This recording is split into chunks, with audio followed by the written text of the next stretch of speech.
Aitäh, tere! Mul on hea meel teile täna tutvustada ühte uuringut, mis mul hetkel käsil on. Nii et see kõik, mis ma räägin, on nagu hästi esialgne. Ma saan teile nagu mõningaid hästi esialgseid tulemusi tutvustada.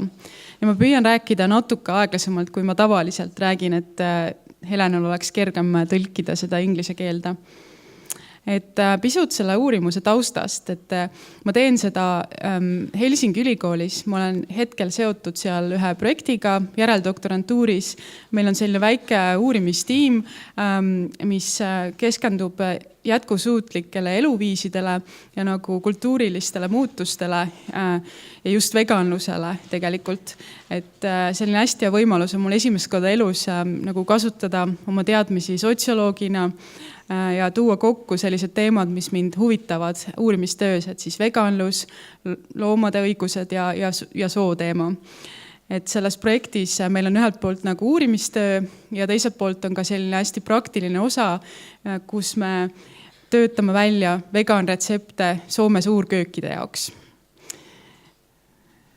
Ja minu konkreetne uurimistöö keskendub, ma püüan kokku tuua siis sellised asjad, sellised märksõnad, milleks on sotsiaalne muutus, jätkusuutlikkus, sugu, toidupraktikad, inimeste ja loomade vahelised suhted ja siis see kontekst on see nagu antropotseen, see ajastu siis, kus me elame, kus inimkond on muutnud planeedi biosfääri üsnagi fundamentaalselt.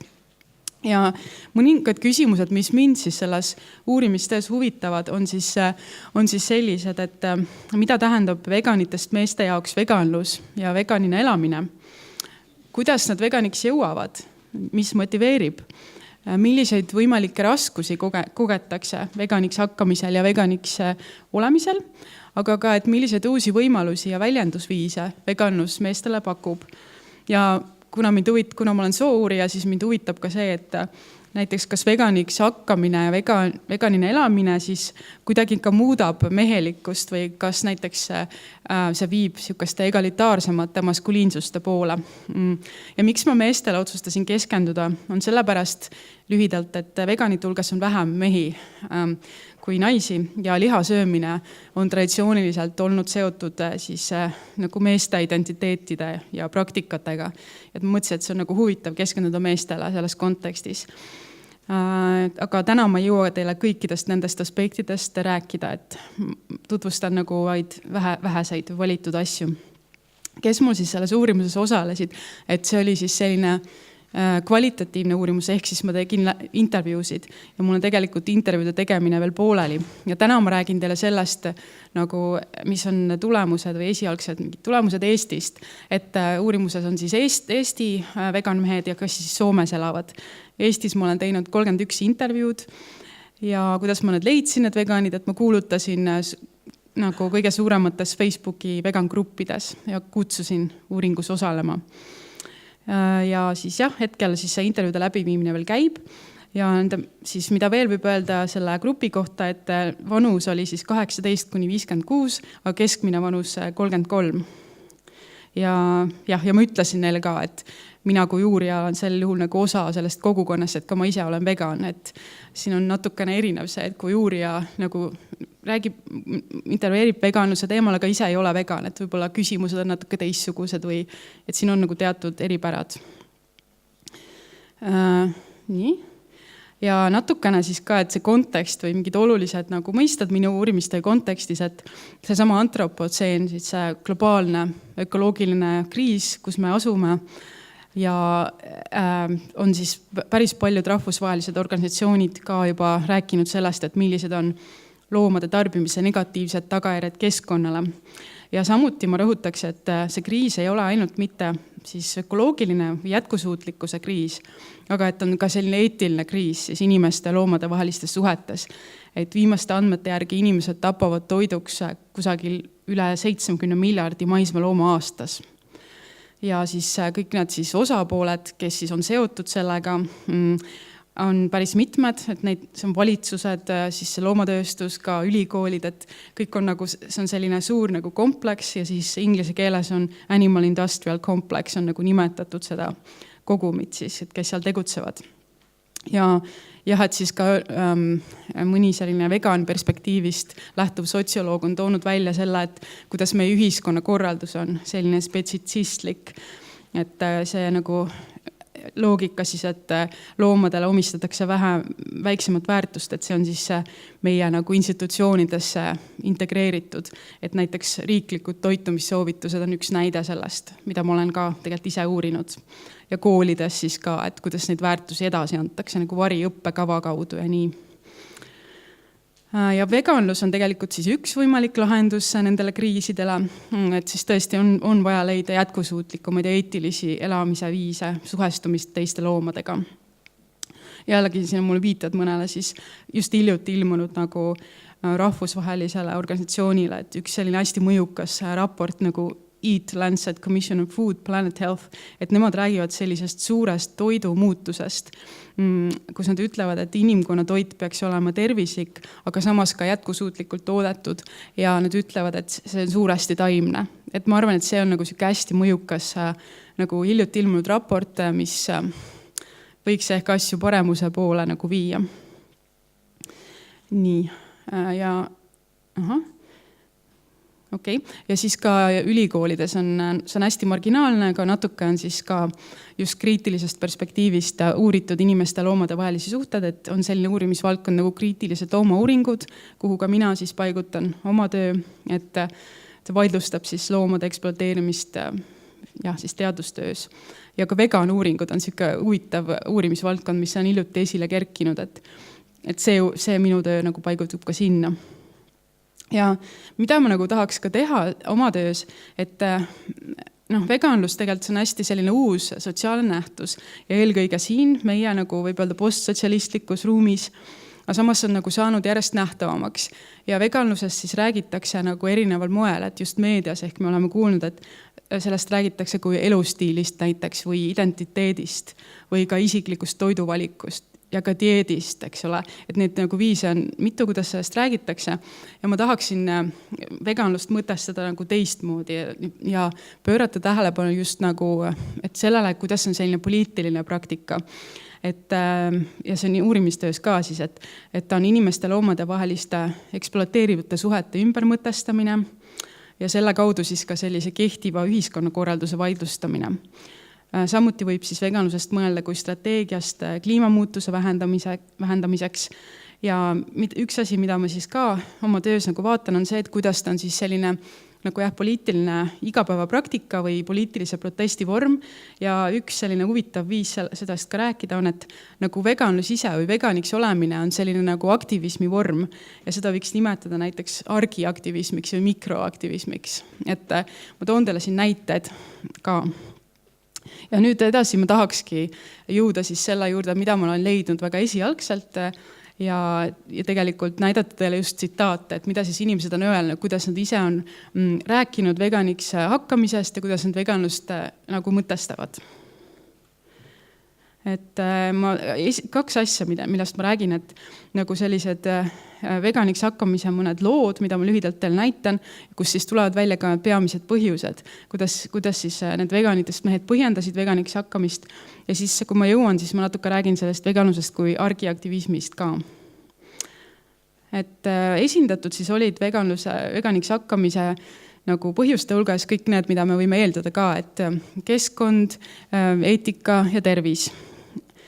Et näiteks üks hästi oluline põhjus siis oli soov vältida loomadele kannatuste põhjustamist. Et siin siis üks uurimuses osaleja räägib, et tal oli siis selline äratundmine alguses, et see mõte, et keegi peab minu pärast surema, minu valikute pärast, et see ei mahtunud mulle pähe, ta ütleb. Talle sai siis selgeks, et minu toitumisvalikud on kellegi elu ja sellel ei ole mingit õigustust. Et nagu seda rõhutati päris nagu palju veganiks hakkamise lugude juures, et nagu jõudis kohale või selgus, et jah, et nagu mõnel selline natuke äkitsemalt ja mõnel võttis see nagu rohkem aega, et minu see toitumisvalik ei ole puhtalt minu toitumise asi, aga et siin taga on kellegi elu. Ja hästi tüüpiline oli siis ka see, nagu selles tsitaadis, et ma guugeldasin loomade kannatuste kohta ja sealt tulid välja need igasugused videod. Et netis on neid suhteliselt palju ja seal näitas ära ka, et mis piima- ja munatööstuses toimub. Ja siis see oli ka väga tüüpiline, et see tsitaat ilmestab seda, kuidas siis öeldakse, et ma ei saanud aru, kuidas ma sellest ei teadnud. Et ma olin lihtsalt nagu täielikus pimeduses. Ja siis see mees räägib, et ta kasutab siin meie, kuna nad koos elukaaslasega hakkasid veganiteks. Ütleb, et me otsustasime hakata veganiteks. Et siis loomad ei peaks meie valikute pärast kannatama. Et see oli siis selline üks peamisi põhjuseid ja ka viise, kuidas sellest tegelikult räägiti. Ja siit sellest tsitaadist siis tuleb juttu sellest, et kuidas veganiks hakkamisega kaasnes selline empaatiavõime ja hoolivuse suurenemine, mida see mees siin tsitaadis siis välja toob ja mis esines suuresti ka teistes nagu lugudes. Et jällegi selline sõnakasutus, et veganlus on ainuke õige asi ja see ei ole kuidagi loogiline, et inimene peab kedagi tapma ja sööma. Oli ka hästi tüüpiline sõnakasutus meeste poolt. Ja see, et mitte kuidagi ei ole nagu õigustatud. Et niimoodi siis väljendati ennast. Ja siis see mees ka räägib sellest, et kuidas, et tal siis on suurenenud empaatia võime ja ta tunneb nagu sellist armastust loomade vastu. Ja südamlikkust tuli rohkem sisse, ta ütleb. Ja tal hakkas tunduma siis, et maailmas on kõik oluline, et eriti loomade suhtes siis tuli tal rohkem sellist hoolivust ja armastust. Nii, siis see keskkonnateema oli hästi tugevalt sees, et siis mure keskkonna ja planeedi tuleviku pärast. Ja jällegi siin tsitaadi alguse poole on siis juttu sellest, et kuidas selle infoni üldse jõuti või nende mõteteni, et jällegi hästi selline tüüpiline viis, mis mul intervjuudest välja tuli, et hakati guugeldama ja siis otsima seda infot ja vahel ka täiesti juhuslikult, nagu siin öeldakse, et see juhtus täiesti juhuslikult. See oli üks pühapäev ja ma olin üksi kodus ja mul ei olnud midagi plaanis teha ja ma kuidagi mõtlesin, et mul on Netflix. Aga et inimene siis läks vaatama, mis seal huvitavat on. Ma hakkasin vaatama mingeid dokumentaale, et oleks huvitav vaadata või midagi. Cowspiracy on ju, et võiks olla huvitav. Hakkan vaatama, tõesti on huvitav. Ja järjest huvitavamaks läks. Ja lõpus öeldi, et kõige suurem asi, mida sa keskkonna heaks ära teha saad, on see, et sa ei söö loomseid asju enam.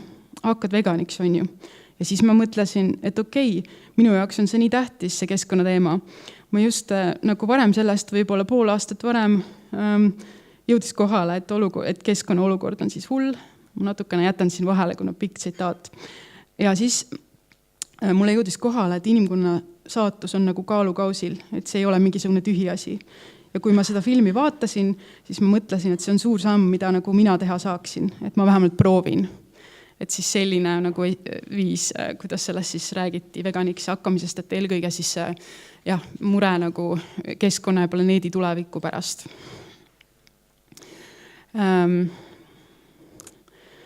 Et see on ka selline hästi huvitav tsitaat, et inimene siis oli ka saanud mingit infot ja lugenud ühest raamatust, et loomsed toiduained ei ole väga tervislikud. Ja siis tal oli enne juba mingi selline arusaam olnud, et ta tegelikult väga ei armastanudki loomseid tooteid. Ja ta ütleb, et ma kuidagi resoneerusin sellega, selle teadmisega, mis ta siis luges. Ja ütles, et ma hakkasin poes kuidagi vaatama, et ma ei tea tegelikult, et seda mingit kana on rõve lõigata. Ja nagu mingit porgandit on nii palju lõbusam vaadata. Ja siis põhimõtteliselt ma hakkasin lihtsalt kuidagi rohkem taimedest süüa tegema. Ma lihtsalt ei ostnud poest liha enam, aga ma väljaski ikka sõin. Ja siis ma kuidagi puhtorgaaniliselt hakkasin järjest rohkem taimetoitusid tegema. Ja siis ma mingi hetk vaatasin, et okei, ma olen mingi pool aastat või isegi rohkem, ma pole ühtegi loomset asja poest ostnud. Ja siis ma mõtlesin, et mis värk selle veganlusega on nagu, et peaks lugema selle kohta. Et ma olin selleni hoopis teistmoodi jõudnud, et lihtsalt tunnetuse järgi. Ja siis ma hakkasin ka guugeldama ja vaatasin, et täiesti, mis toimub. 2 nädalat ma guugeldasin nagu iga päev nagu. 2 nädalat jutti reaalselt, iga päev ma guugeldasin. Ja siis davai, log off nagu, I'm off nagu. Ma ei osale enam. Igatahes üks öö käis mingi klõps peas ja siis ma sain aru, et ma saan nagu midagi teha, et maailm oleks veits parem. Et jah, mingi väga raske plõks käis peas. et see oli sihuke minu jaoks hästi kõnekas ka nagu viis sellest rääkida, et kuidas see oli huvitav, et kuidas siis ta nagu räägib, et tal juba alguses oli mingi tunne, et nagu ei tahaks süüa neid loomsed tooted ja siis, et see kuidagi tuli nagu loomulikult või orgaaniliselt tema jaoks, nagu ta ütleb. Ja siis ta siis hakkas nagu selle kohta lugema, et siis saada siis kinnitust nagu ka kirjandusest ja siis, siis leidi sellest rohkem siis infot ja päris šokeerivat infot, mis siis nagu viis selle veganiks hakkamise juurde lõplikult. Ja ka oli tervise põhjuseid. Inimesed siis, kes hakkasid tõesti ainult alguses tervise pärast veganiks. Aga mitmel juhul see oli nagu ka, et kui alguses oli mingi üks põhjus, et siis hiljem lisandus teisi juurde.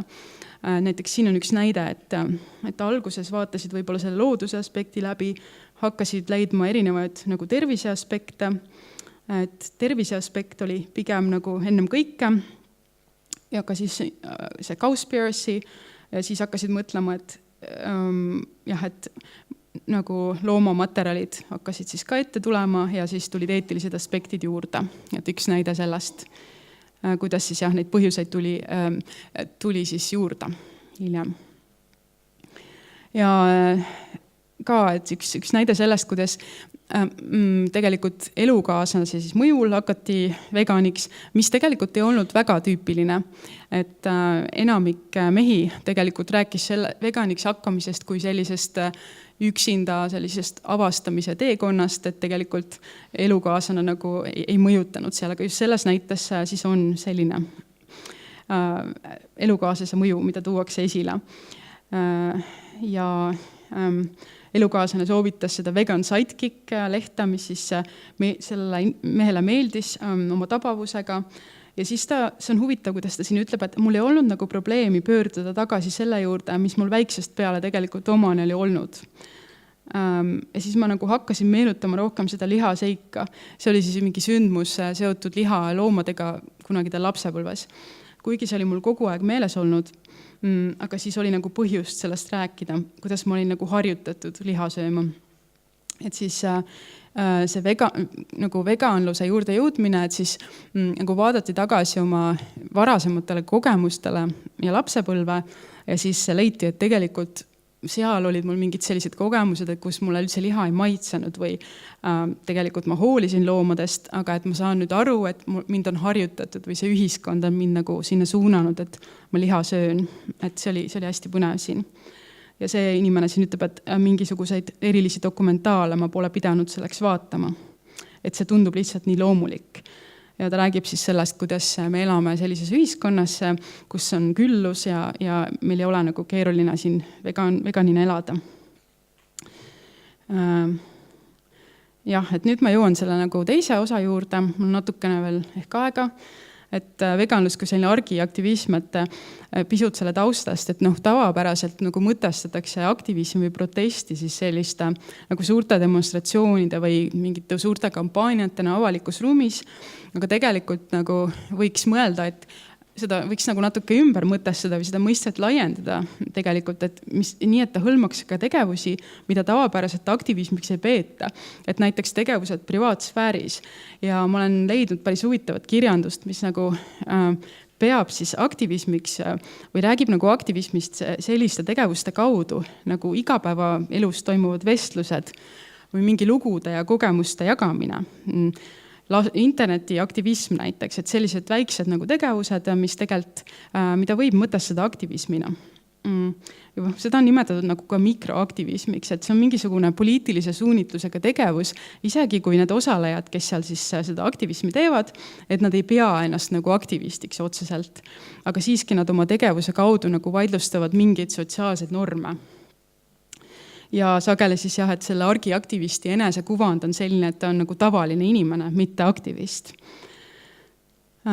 Ja ma toon teile mõned nagu tsitaadid ka siia illustreerimiseks, et kuidas mehed ütlevad, et näiteks see esimene, et lihast loobumine ja üldse loomsest toidust loobumine, see on nagu kõige suurem samm, mida üks indiviid saab võtta ette selleks, et planeedi nii-öelda reostuskoormust vähendada. Et jällegi selline hästi igapäevane tegevus, mis tegelikult nagu töötab sellise keskkonnaaktivismina. Ja teine siis, et mind väga huvitab, milline on minu mõju teistele ja kuidas sellist negatiivset mõju nii palju vähendada kui võimalik.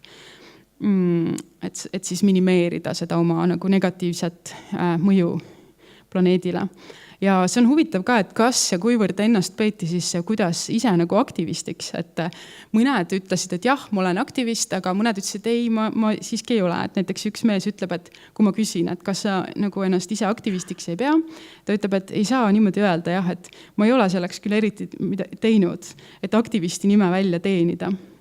Et ma pean väga oluliseks seda, et ma teen teadlikuid valikuid ja ma olen eeskujuks ja uhke selle üle, aga et see on alles pool teed, et see ei ole siis nagu tema arvates piisav veel. Jah, et ja üks intervjueeritav ütleb, et tegelikult veganlus on selles ühiskonnas ikkagi mõnes mõttes nagu statement. Ütleb, et meil on iga võimalus loomi kasutada, aga et me peame natuke vaeva nägema, et need mitte kasutada. Et ta siis tegelikult, tema peab oma tegevust nagu aktivismiks või tema oma veganlust.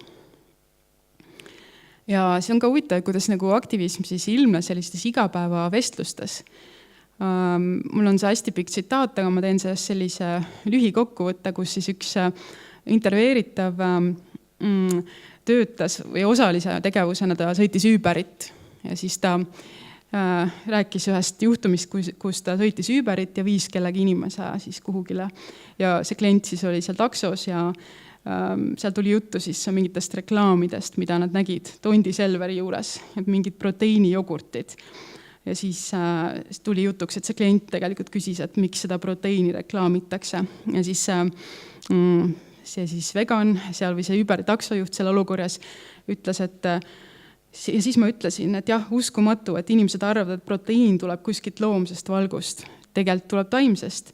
Ja siis kuidagi sealt nagu hargneski see jutt, et siis ma ütlen talle ühel hetkel, et ma olen ise ka olnud siin juba mingi 3,5 aastat või niimoodi taimsel toidul. Et ta nagu siis tõi selle oma kogemuse sinna sisse sellises nagu vestluses seal töö juures siis, või selles olukorras.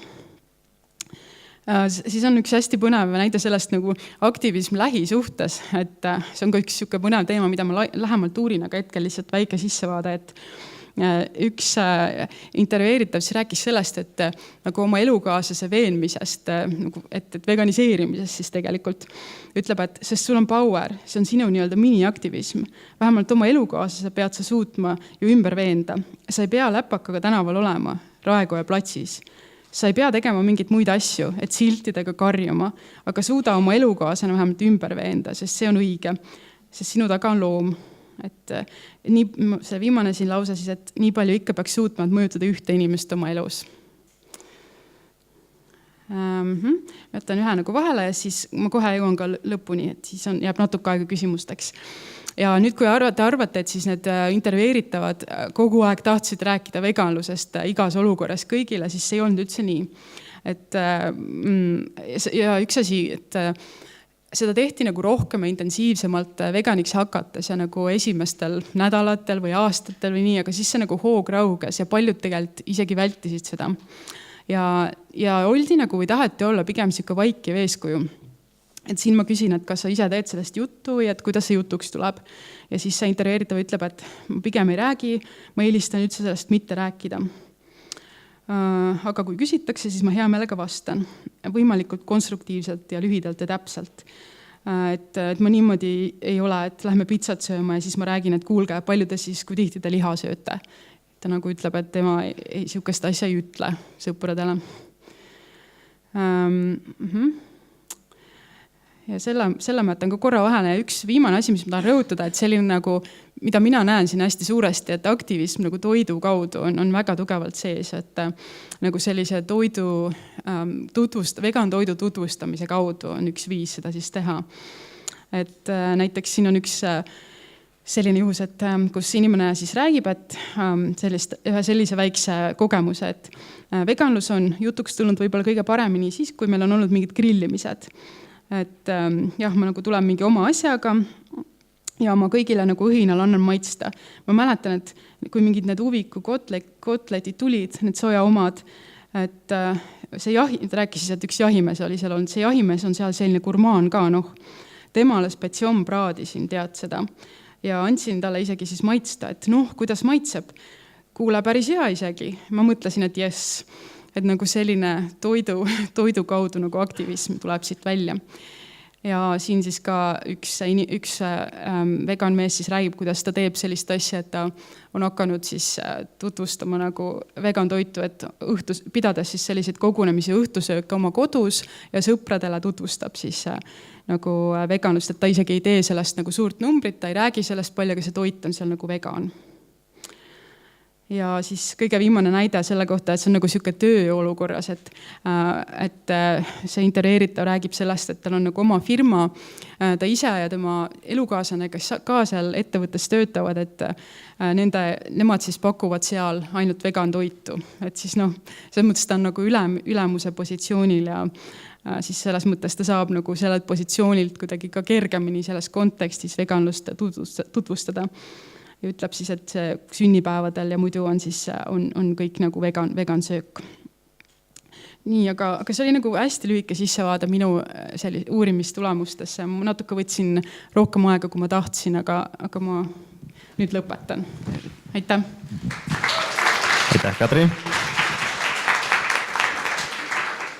Kas on küsimusi? Palju küsimusi.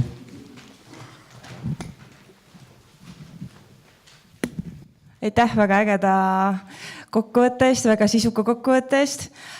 Minul on küsimus selline, et kuigi sa soomlasi vist veel uurid, on ju, aga kas on tulnud juba nagu mingi selline nagu vahe sisse Eesti mees veganil ja Soome mees veganil või on nad sellise ühe puuga löödud?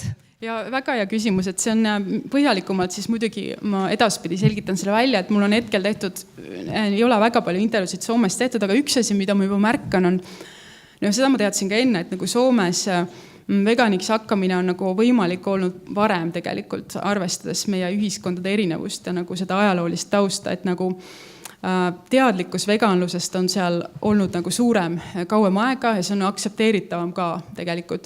Ja mida ma märkasin huvitaval kombel, et peaaegu kõik need Soome mehed, keda ma olen seni nagu intervjueerinud, et nad on olnud nagu osa mingist sellisest liikumisest, nagu sellisest mingi punkliikumine nagu straight edge või midagi sarnast, et kus nagu taimetoitlus ja veganlus on olnud nagu sellised olulised sellised väärtused seal ja lisaks nad ka nagu laiemalt veganlus on nende jaoks selline nagu laiem osa nende laiematest väärtustest, et nagu sellised päris mitmed on poliitiliselt vasakpoolsed ja nad seostavad nagu veganlus, siis ütlevad, see on selline üks asi, et nagu üks vorm nagu ebaõiglusest ja nende jaoks on tähtsad siis kõik need nagu inimühiskondades ebaõigluse vormid nagu ka, et nad seostavad seda veganlust nagu laiemalt, et Eesti osaliste seas nagu see oli osade jaoks oluline, aga oli ka päris mitmed, kelle jaoks tõesti see oli puhtalt nagu selline, et nagu loomadele keskendunud. Võib-olla see on üks erinevus, mida ma kohe praegu niimoodi oskan natuke välja tuua. Tere, mina ka väga tänan ja ütlen kohe ära, et olen täielikult failinud sellega, et ole suutnud oma elukaasast mitte kuidagi kohe veganiks pöörata. Aga mida ma väga proovin teha, on seda sõna levitada sotsiaalmeedias. Ma nägin, et sellest slaidist me läksime üle. Kas seal tuli midagi põnevat siiski välja? Ma tahaksin väga kuulda. Me võime ka hiljem kahekesi rääkida sellest. Aga... Jah, see on alles nagu analüüsimisel niimoodi põhjalikumalt, aga see oli hästi siukene üks ka olulisi viise, kuidas nagu see aktivism nagu toimis, et mõni, kes just ütleski, et ma ei ole selline, kes tänavale läheb või ma ei ole väga aktiivne, aga nagu ikka sotsiaalmeedias ma jagan nagu vegan sõnumeid ja mõni nagu veel rääkis, kuidas ta teeb seda nagu suht nagu strateegiliselt, et võib-olla mitte liiga tihti, sest paljud omnivoorides sõbrad, et ei tea, kuidas suhtuvad, et võib-olla mingi iga üks sõnum nagu harva või nädalas kord või midagi, et natuke nagu räägiti sellest, et jah, et kuidas seda võiks seal nagu teha. Et, ja siis nad jälgivad neid kommentaare seal seinal ja siis ka kommenteerivad vastu, et see on jah, selles mõttes siuke oluline vorm, et ma jätsin selle nagu selles mõttes välja, et mulle tundus, et kõik juba eeldavad, et seda nagunii tehtakse, aga jaa, et see on siuke asi, mida ma ka lähemalt uurin kindlasti. Aitäh! Aitäh! Üks küsimus veel. Jah, aitäh ettekande eest, väga huvitav oli ja sa natukene nagu puudutasid seda juba ka, aga ma tahtsin küsida, et kas sa uurisid siis ka selle kohta, et kas vegan mehed siis nagu suhestuvad teistmoodi ka näiteks ütleme meeste ja naiste õigustesse ühiskonnas? Ja jällegi see on soouurijana mind väga huvitab see küsimus ja jällegi nagu osade puhul tuli see jah palju selgemalt välja, et nagu mainiti, et see loomade väärkohtlemine, et see on üks nagu rõhumise vorme ja mõnedki tõid nagu paralleeli nagu nende teiste vormidega, et nagu sooline ebavõrdsuseni ja mõne jaoks nagu eksplitsiitselt. Mõnel oli see niimoodi nagu rohkem peidetud, aga mõnel juhul ka tegelikult, kui ma küsisin selle kohta, et kas see nagu veganlus on sinu jaoks osa nagu laiemast sotsiaalsest õiglusest või ma mäleta, kuidas ma seda sõnastasin, võib-olla see oli sõnastuse küsimus, aga mõnel juhul ei saadud küsimusest aru, et nagu see, et kuidas sa seda linki teed, et see ei ole ju nagu, see ei pruugi olla seotud või seda ei pea nägema seostatuna, eks ole. Et siin oli erinevaid kogemusi, et mõned rohkem kui teised ja ma just Soomes praegu näen seda eriti, et nagu ma ütlesin, et ollakse nagu, et väga tugevalt jah, siuke nagu laiem selline vasakpoolne nagu maailmavaade. Taga oli üks küsimus.